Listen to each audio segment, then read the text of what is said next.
ব্যক্তিগত জীবনে নানা উত্থান পতনের মধ্য দিয়ে পথ চলেছেন জনপ্রিয় টলিউড অভিনেত্রী শ্রাবন্তী চট্টোপাধ্যায়। তবে জীবনের যে কোনো কঠিন সময়েও তার সবচেয়ে বড় ভরসা হয়ে থেকেছে একমাত্র ছেলে ঝিনুক। ছোট বয়সেই ছেলেকে জন্ম দিয়েছেন শ্রাবন্তী, তাই একসঙ্গেই যেন বড় হয়ে উঠেছেন মা ছেলে। ঝিনুককে বরাবরই নিজের সাপোর্ট সিস্টেম হিসেবে দেখেছেন অভিনেত্রী।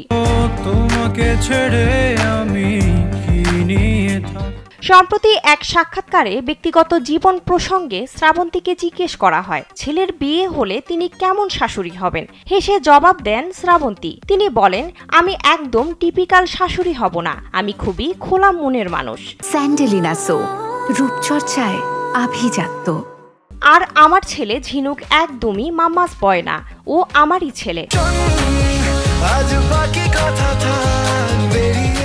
তিনি আরও জানান, আসলে আমি এখনই শাশুড়ি হয়ে গেছি। আমার 51বর্তী পরিবারে আমার বড় আপার ছেলের বিয়ে হয়ে গেছে, তাই আমিও একরকম শাশুড়ি।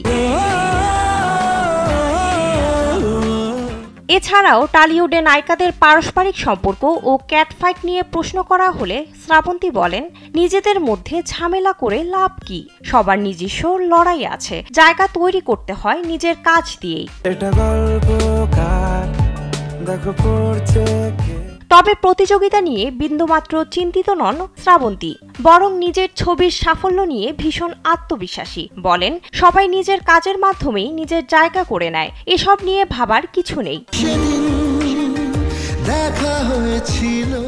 বেশ কয়েক দশক ধরেই টলিউডের প্রথম সারির নায়িকাদের মধ্যে রয়েছেন শ্রাবন্তী। সৌন্দর্য ও অভিনয়ের সমন্বয়ে তিনি বাংলা চলচ্চিত্রে নিজের শক্ত অবস্থান ধরে রেখেছেন। মূল চরিত্র কিংবা আইটেম গানে পারফরমেন্স সব ক্ষেত্রেই দেখা যায় তাকে। 2025 সালে একের পর এক সিনেমা মুক্তি পাচ্ছে তার। এরই মধ্যে মুক্তি পেয়েছে আরি, আমার বস, রবীন্দ্র কাব্য রহস্য, আর সামনে মুক্তি পাবে বহুল প্রতীক্ষিত সিনেমা দেবী চৌধুরানী।